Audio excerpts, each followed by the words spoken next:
when you sit down with the people, I've got some homies that are my family out here. I got some gang members. I've got some good people. I've got some where people say aren't good people. I got people who got arrest records. Bishop Nunez, I don't care Bishop Nunez. Bishop Nunez, him and I shouldn't even be hanging out together. That boy used to sell drugs up in New York City. But that's my man right now. That's my man. Do you understand what I'm saying? Because people deserve a second chance. And there are a lot of people in Baltimore City that deserve a second, a third, and a fourth chance. Especially when they tell you, I need help. I'm willing to be helped. I can tell you how to fix the crime. Listen, I'm the one who's sanctioning the crime that's going on in the city. But if you give us some resources, and they're not asking for much, housing. Yup. Come on, somebody. They're not asking for much. If you can do these things for me, I can help drive down crime. So all I did was take the formula he gave me, took what the people said. That's the problem. We don't listen. So let me play. I'm sorry. Let me play the devil's advocate here.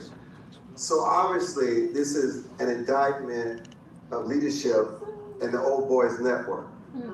You said it. And so, but people look at Baltimore and across every echelon that really matters, they would say that black people in power, from the mayor to the city council to the police, it was elected. So are you saying they're powerless to change the circumstances, or they just become a part of the system? You're looking at you, little bit. No, they do have. Speak truth. No, They do have power. What power do they have? They have the power to change the crime plan. They have a power to say, you're not doing your job, you're out. And he's a witness, another commander in here is a witness. If people are dying and suffering under your command, you're gone. I had no problem doing it. And I'll give you an example. Since you want to do the let's get in church thing. So there were two commanders in one of Baltimore's districts. One day, every day for 5 years, I would go and physically visit any crime scene where someone lost their life or was shot. Just 5 years I did this. So one day I got picked up. My driver said, boss, here's the list of what happened last night. I said, all right, let's go. I go to a scene. I'm standing there, and every time I went to a scene, I'm thinking, and the block would be quiet. And I said, somebody died here last night. And the thing, so I'm standing there. So then the next morning, I get in the truck, and my driver, or sergeant, says, sir, you're not going to be happy. I said, all right, where are we going today? And he said, I'm gonna take you, but please be calm, because I can get worked up, believe it or not. So we go to the same exact spot where somebody died the night before. So if it's that speaker, the other person one night was that speaker, someone died at this speaker, okay? The distance in a 24-hour period. I texted Mayor Rollins Blake and said, Madam Mayor, I need to talk to you immediately. I was interim commissioner at the time. So she says, all right, Barksdale, call me. Call her. Said, Madam Mayor, I had 2 homicides back to back, 24-hour period in the specific district. I know you saw it on your pager. I have to move them. They're done. They're done. That's that day. Don't wait. Now you can have a triple shooting with a double homicide and that triple, and the commander's safe. No accountability. That is lack of accountability. Yeah. You must be held accountable for your crime. That's what we get paid to do. Serve you. Serve the community. It's not that. That is our job. And now it's been put on you to go out in the street and figure it out. And when somebody is shot, you figure it out. That's not for you to do. You paid us to do it. That's all I believe we were there for was for the people. So that's the difference between back then and now, accountability. So that is within their control. When we come back, we gotta, I'm learning too. I'm enraptured. I'm here to learn also. And you know, we're in the media, we have a responsibility to report the truth, the facts. No matter how it may come across, that's our responsibility here. And so when we come back, we're gonna have my brother who's rearing to say something to Lord over here, and the bishop's gonna come back, and we're gonna talk about some solutions. And we're gonna take more from the audience. Don't worry, I'm coming to you at the back. In fact, I may open with you when we come back. Thank you all. We'll be back. Don't go away.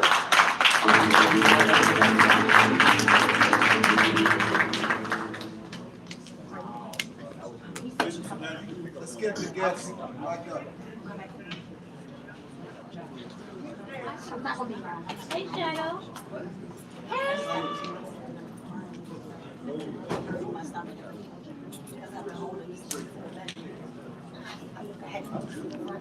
Once again, live here in the building. Live here in the building. We is here for the Act Now. Act Now. All right, brother, you gotta come over. We gotta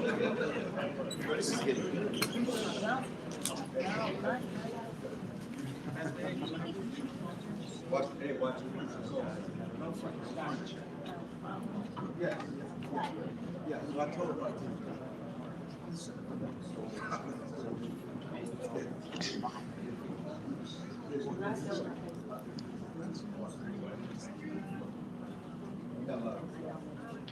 Hey, real quick. Did y'all understand? Let's start with you. Yeah. What's your name?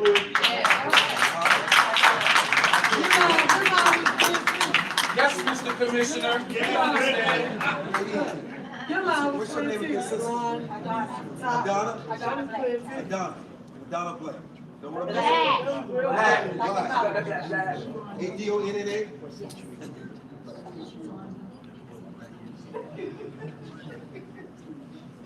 Well, I love this live in audience. Love it. Here you can speak your mind, because I'm going to speak mine.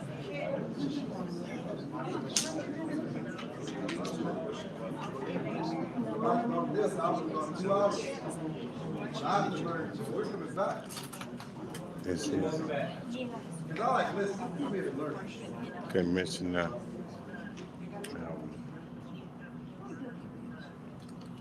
Commissioner, how you doing? When you gonna send me that alert? I was looking for it. Okay.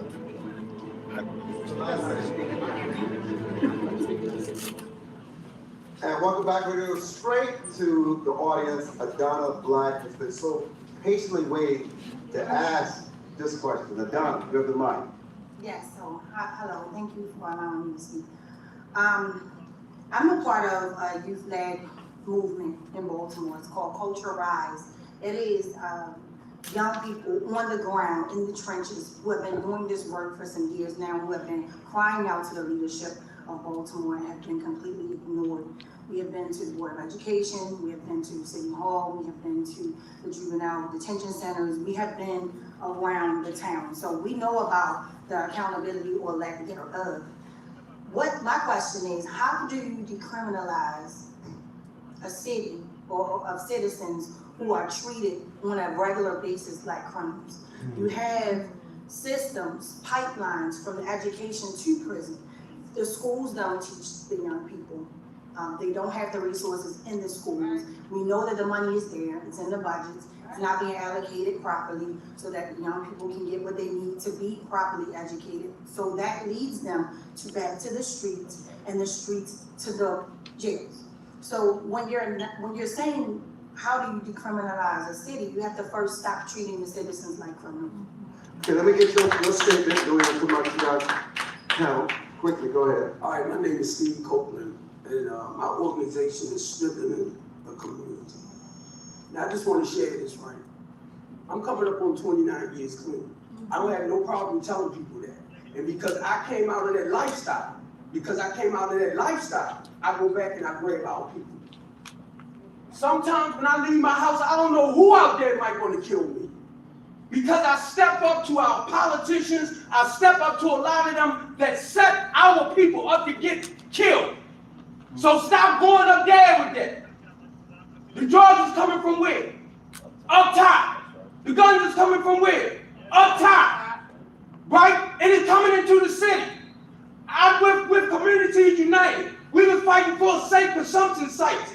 So people can go and use, and if their drugs is faced with lithium, they can bring them back. I said no, because I deal with total accidents. But then I realized too many people was dying. So I said, I hope y'all fight that bill. And that's what I do. I love you, Melvin. I love you, Peanut. I went to Melvin one day and I'm going to shut up. I wanted to go on Pennsylvania Avenue. I was going to get some recovery guys because I grew up without a man. I'm 59 years old. Can't even tell you if my father living or not. And it still hurts. So look, I met Melvin. I'm trying to get these group of men so we can go up on Pennsylvania Avenue and talk to our young men. Why are you knocking on the doors?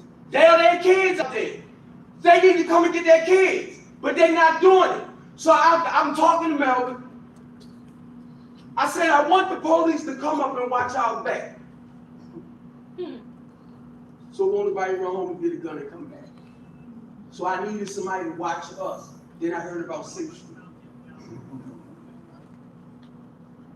Ceasefire. Hug, don't shoot. Isn't his name stopping? Did it slow down? No. Paying people for nothing. And half of them is their freaking goddamn own kids. And do you think they're going to sit back and let you lock their kids up? No. Thank you. So they can keep doing what they do. So now, I'm a teacher. I don't tell a lot of people that. Ordained, because that black side might show up. Don't get it wrong, y'all. I'm talking about that old gangster that I try to hide. I love my city, man. I love my city. This young man right here know me. You know what I'm about. I connect with everybody, so whatever the issues is in Baltimore City, we got the solution. They don't want it. I appreciate you. So, welcome to the platform. They call you Shallow, Bernard Bar. What are the solutions? Okay, well, solutions, as far as I was taught, and I was trained in logistics for this kind of thing. The best example I could come up with, if I may toot my own horn for a minute, during the Freddie Gray uprising, there were several different gangs on the west side. Won't get into specifics, but they were going to burn down the West Side Police Station because, let's just be very honest, anybody that's ever been abused, once you get to that point, you don't care about morality or logic or anything else. They're just gonna burn it down, right? So my suggestion was, give me a minute. We got Mel. This is the important. Like I'm trying to show you the actual solution in the way we went about it. We got Mel. We have a dude that got a white shirt and gold bars that come through the hood, Joe. You got the dude who can help you with all of this, who can hear your issues. He's right here. Do me a favor. Let's not get all of us killed and vilified. Let me get Mel down here first. And if we can talk to and can hear us out. For anybody who's paying attention, because you hear a lot about just reach out and about. That's how you do it, man. Like, people forget. You get a badge and forget to be a person. Come on, talk about it. Excuse my French. You get a pulpit and forget to be a person. You get a title and forget to be a person. You become a counselor and forget to be a person. You know the only set of people on planet Earth who never forget how to be people? Gangsters. Because when, I ain't never had no education. I'm not a college educated dude, but when my nephew needed to go to college, who paid for it? That's right, that's right. When your niece needed to get her rent paid, who paid for it? All right. When my kid ain't got no money to pay for his computer for school, how am I get that? Y'all ain't gonna get it. Talk about it. I can't go on the news and start a GoFundMe. I can't, right? I can't go down the street and find a job at Towson Mall, because Towson Mall is 27 miles away. You can't find a job in Columbia, that's 27 miles away. I live on the west side. The nearest grocery store to my house is 9 miles away. Talk about it. You feel? You hear people talk about solutions for crime. You want to kill prostitution, create opportunity. You want to stop the create opportunity.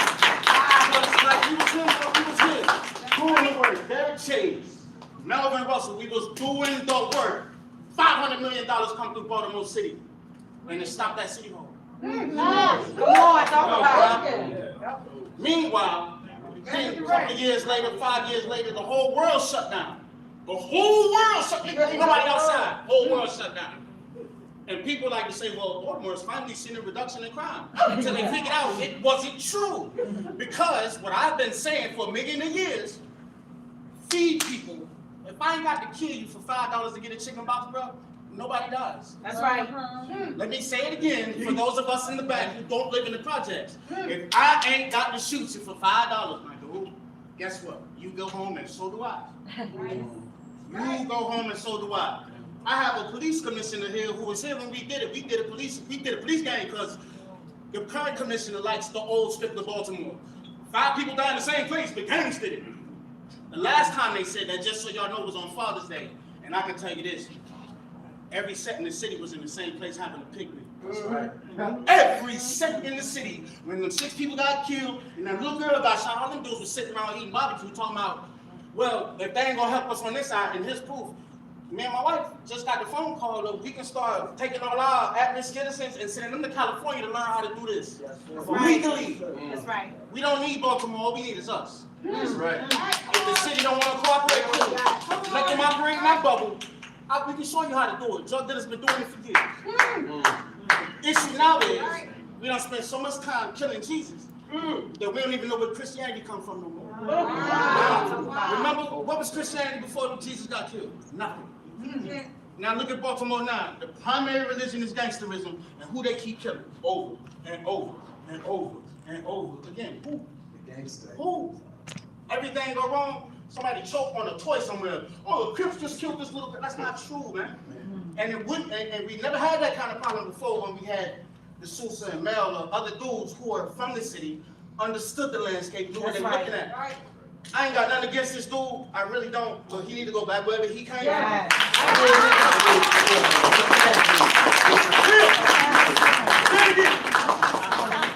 It's extremely important to understand this.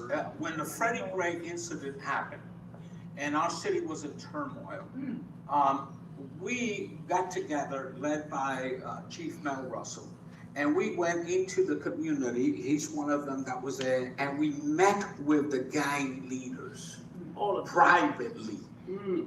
And we got in a room and we sat there and we, first of all, demonstrated respect. Okay, we respect you. What can be done? Can you give us input? Can you help us understand the situation in the community? We build that relationship, okay? Police officers got arrested. They were going to go to court, and one by one they were being let go. And we talked to the gangs leaders, and the gang leaders told us this, and I was sitting in that room. They said to us, you know what? No one, no matter what happens with the cops, we're not going to burn one building. No one's going to get shot. No one's going to do anything. We sat there, we looked at them. Are you sure what you're telling us? And he was the point person on there. And nothing happened. I was at the courthouse when the last police officer was let go. And when we came out of the courthouse and we walked down the step, the horde of television cameras, CNN, all these people waiting for Baltimore to explode. Nothing happened. And all of them left as fast as they could because the city didn't blow up. And I have to say it in public, it was the gang leaders that kept the peace in the city of Baltimore.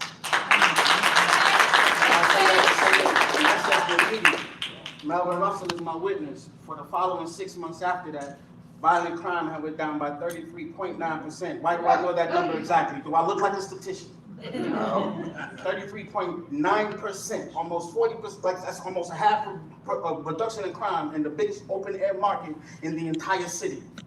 All because a dude with a white shirt and some gold bars came down and talked to people. Not thugs, not criminals, not gangsters, not suspects. People. People in whatever the situation may be. The minute you stop being a person, I don't care. And let me tell you something. I'm from Miami, Florida. I'm from one of the prettiest places in the world. They act like they ain't got the same problems. They do.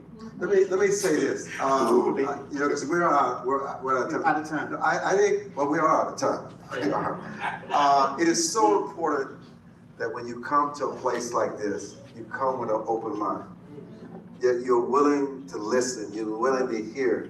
And no matter what we've invested in, We all should seek the truth to heal us, the wounds that separate. And we're all human beings.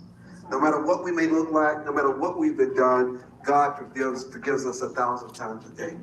And if we don't come together with brothers like this and sisters, we can never heal it. And it starts with people who understand these communities better than anyone else. I am so appreciative that you allowed us in your house, that you are open and honest. And let me tell you, we're coming back. This is just the beginning because we realize we have a lot of work to do. Thank you so much for joining us. Thank you, WFL Fox 45. Thank you, Adine and Sherrock, for putting this together, our great team, Anthony, everyone. But thank you, Bishop, for welcoming us into your place of worship. And listen, God loves us all. He sees no color. What he sees is a person's heart. And if the heart is good, everything springs forth from there. Good night, everybody. Thank you for joining us.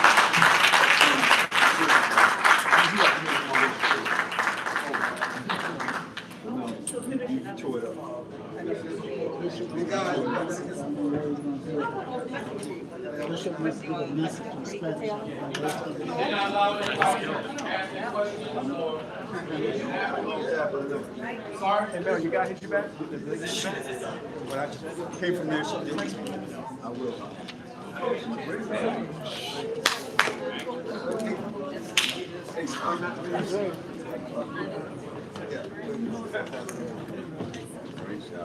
Christine Flowers. I want in on that one. No. Go ahead, wait. I want in on that one. Christine.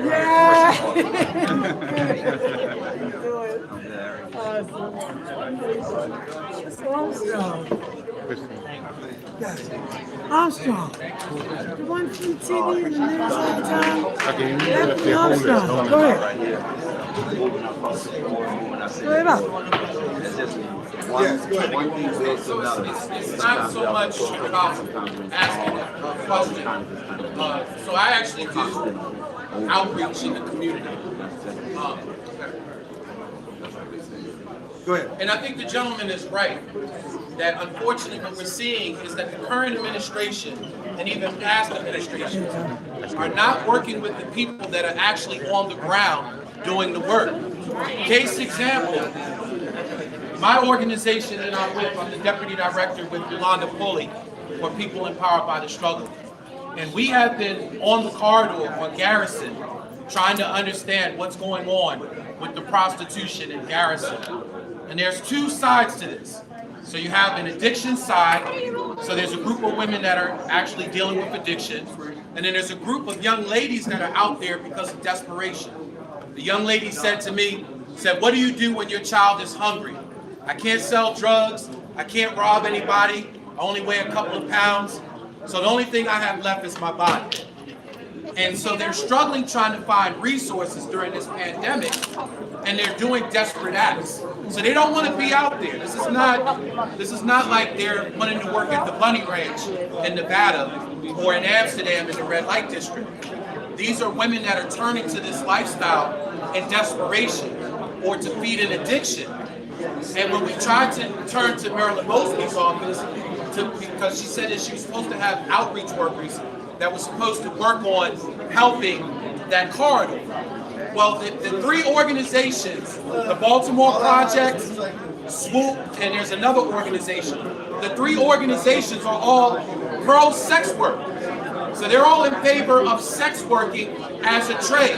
Matter of fact, their hashtag on the website is sex work is real work. Now, I don't have a problem with that. But again, this is a different dynamic.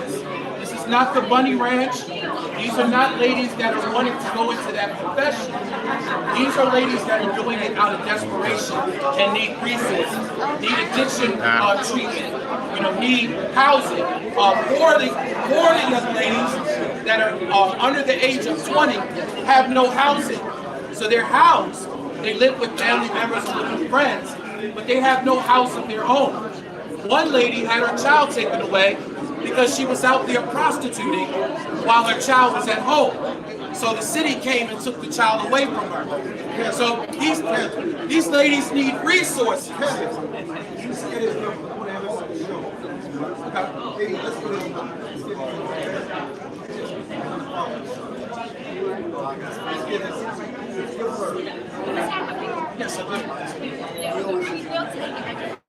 Mackenzie, go shake his hand, that man's hand. How you doing, Dr. Phil? Yeah, thank you. Go shake his hand, Mackenzie.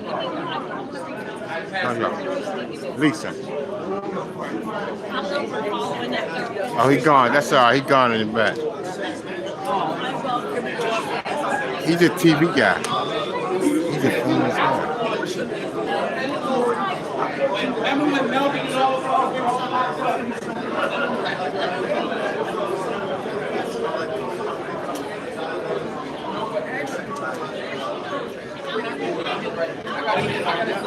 Mackenzie.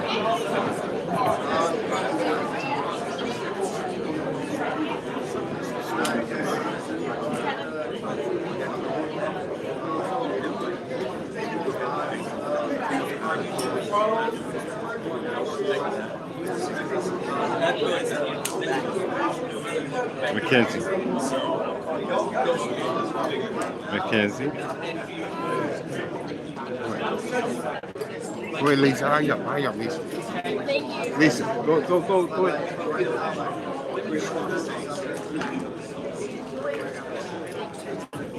Can you take one more?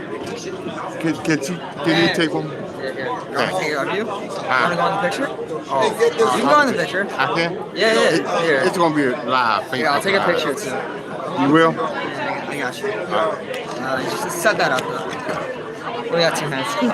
And that's just a live. Yeah. You hold it, and then I swipe the leg. Wait a minute. There you go.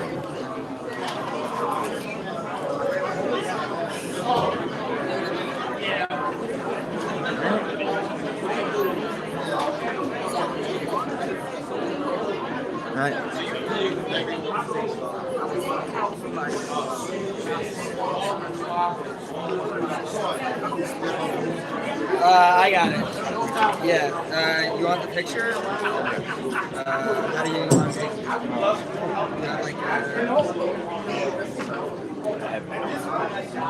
Here, send me an email.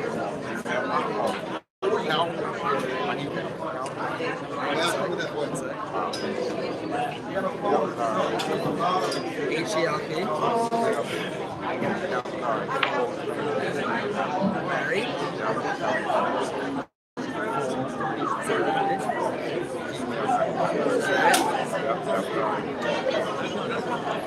Also, you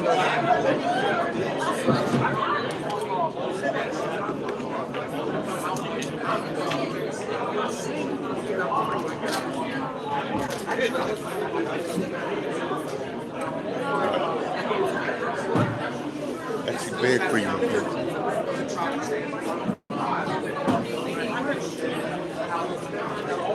All right. So let's go. All right. Hold it.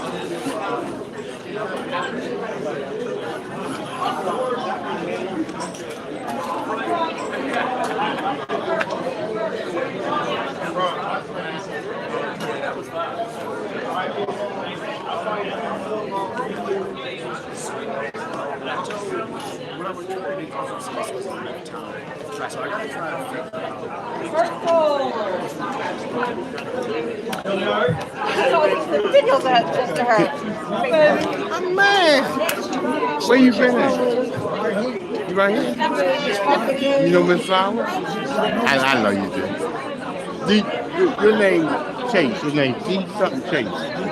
D Chase. Right. Yeah, I know. Man. Did you get up there and speak? No. On the radio. How you doing today, sir? I'm good, thanks. Where you been at? Probably television, everywhere. Okay. I'm Larry Wallace. Okay. A celebrity driver. Taxi Talk Radio. Uncut News. Okay. I travel around the United States. So It's good to meet you, Larry. Good to meet you. Together. My new wife, how you doing? I'm Larry Powell. Uncut News. So, where's Christina? Let's go see what she's doing.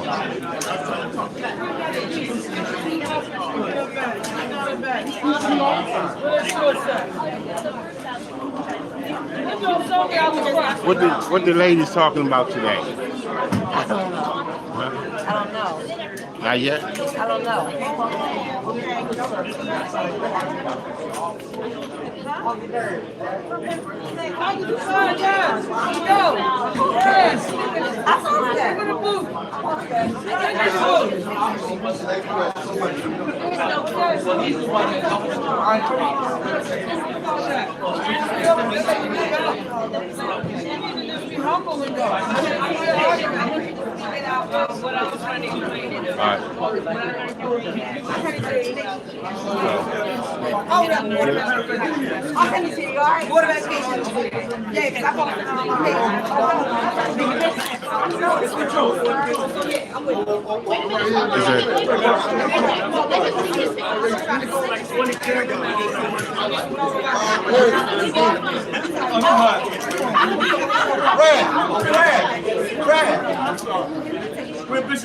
Be careful this cable, it ain't gonna be taped. It ain't gonna be taped down. We have the farm at City Hall, in front of City Hall, August 3rd for the CEO.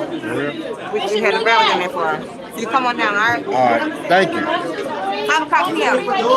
Okay.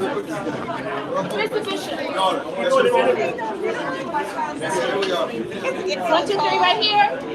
One more time. You know me?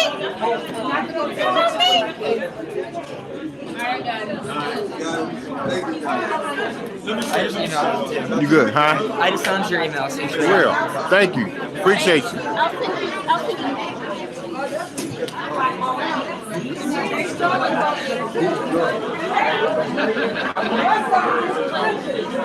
I like them shoes.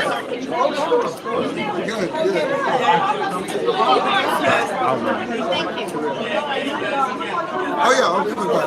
Let me know when you. I'm gonna take a lot of them because I need you to approve it. Okay, thank you. I appreciate that. I love him. Yes. So you check it out and make sure I did it right.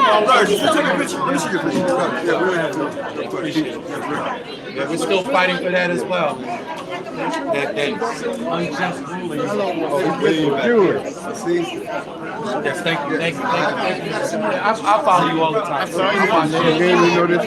I'm waiting for you to get your own channel. That's what I'm waiting for.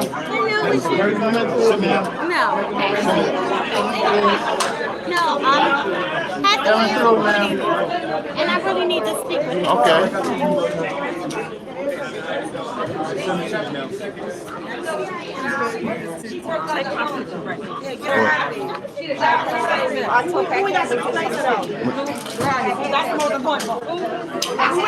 Mackenzie. Exactly, we already got cash. As long as they can vote, I got somebody in mind. Thank you. My name is Christina Ben. And tell them we got a replacement. Tell them we got your replacement waiting. Several heads.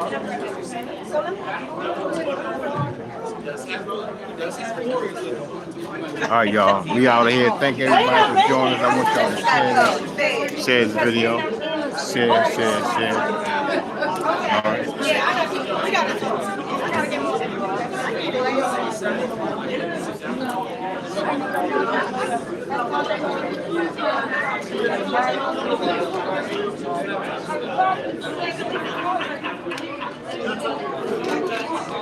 Y'all ready? I don't know. See, that's what I'm talking about. They do all this because they don't See, how do you forget that we are the community? How you doing?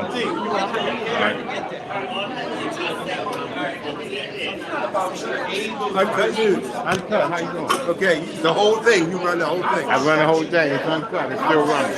Okay. I don't cut. Alvin, Thank sit you. down at the table and talk to us. Please don't stand in front of me like that. Don't stand in front of me like that. Don't stand in front of me like that. I don't care who you are. I don't care who you are. I'm telling you, don't step in between me like that when I'm talking to that gentleman. Guys, please remember that you won't do it again. Thank you. Now, like I said, in the church, respect the church.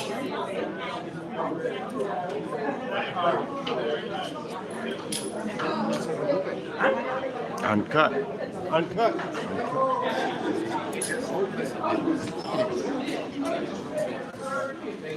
Please don't step in front of me again. I'm gonna tell you, don't step in front of me again. What? What? Who are you talking to? What? Jason! What? Did I talk to you like that? Did I cuss at you? Did I cuss at you? Jason, please. Did I cuss at you? Jason, please. Please, Hold on, let me get my camera. Please, Jason, please. Did I cuss at you? Jason, please, Jason. Did I cuss at you? Cuss at you? Jason! Did I cuss at you? All right, so then show me a little bit of respect. I'll show you a little bit of respect. I didn't call you out your name. I said don't jump in front of me. That's what I asked you to do. Don't jump in front of me.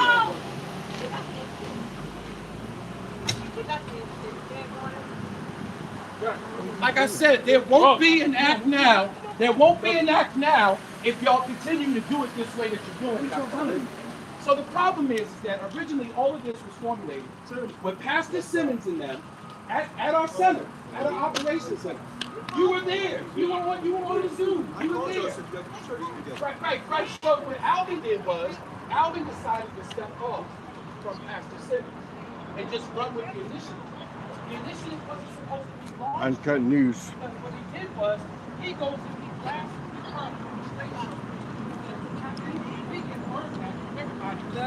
Lisa. Where?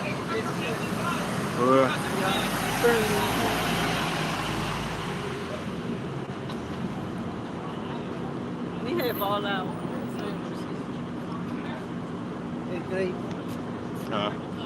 It's the Iglesia Center.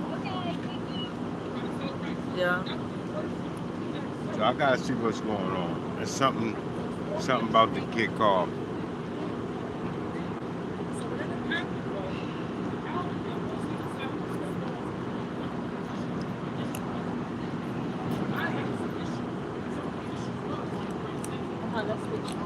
Let us call them the white scale. Ask it before white scale. You got the keys? All right, folks.